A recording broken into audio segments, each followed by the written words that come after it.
Hello everyone, today we'll talk about how to fix or how to solve the problem of Fizy app.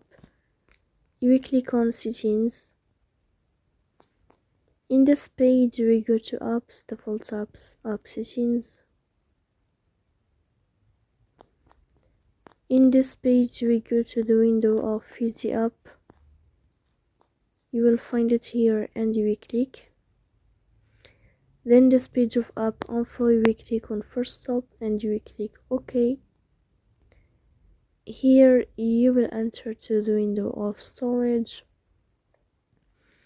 Then we click on clear cache, but pay attention, don't click clear data because that can delete your account.